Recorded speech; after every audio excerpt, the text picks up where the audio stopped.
সকাল সকাল বেরিয়ে পড়লাম ঘুম ভর্তি চোখে স্কুলে যাওয়ার জন্য রেডি হয়ে গেলাম ছেলের ব্যাগ নিয়ে। ছেলে স্কুলের ব্যাগ নিয়ে চলে যাচ্ছে রেডি হয়ে স্কুলে। এই রাস্তায় হাঁটতে হাঁটতে আমরা বেরিয়ে পড়লাম টোটোর দিকে। আজকে আকাশটা পুরো কুয়াশায় ভর্তি আর খুব শান্ত লাগছিল, আকাশটাকে খুব ভালোই লাগছিল, চারদার কুয়াশা কুয়াশা ভাব। আমরা টোটোর কাছাকাছি চলে এসেছি, যখন দেখি টোটো দাঁড়িয়ে আছে আমাদের জন্য ওয়েট করছে।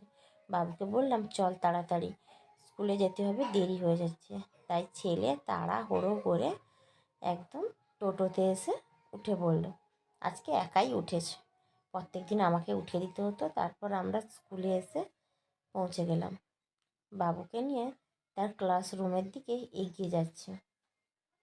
এগিয়ে গিয়ে ওকে ক্লাসের মধ্যে বসিয়ে দিলাম। ওর ক্লাসে কেউ এসেছিলো না, ও আর একটা মেয়ে এসেছিলো, দুজনই বসছিল ক্লাসরুমে।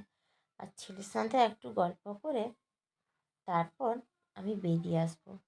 ছেলে কোনো মতেই বলছে যেতে না, বলছে, তাও ওকে বসিয়ে টাটা করে বেরিয়ে এলাম। বাইরে এসে দেখি অনেক বাচ্চার মারা দাঁড়িয়ে আছে, তাদের বাচ্চাদের নিয়ে এসছে। আমিও তাদের সাথে গল্প করলাম। তারপর টাটা করে দিলাম সবাইকে। যদি ভিডিওটা ভালো লাগে তাহলে লাইক শেয়ার সাবস্ক্রাইব করে দিও। বাই।